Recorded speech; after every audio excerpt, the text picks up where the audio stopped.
haciendo, Mari? Estamos preparando una carne molida para hacer unas tajaditas con carne molida. Guineíto verde, aquí tenemos el culantrito fino, tenemos para una salsa casera.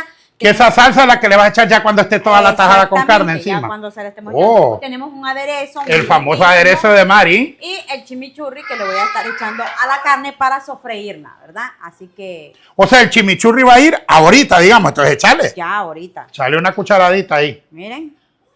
Y ya el aceite está calentándose, para ¿verdad? Las tajadas. Así que pendientes porque ahorita vienen los videos de la preparación.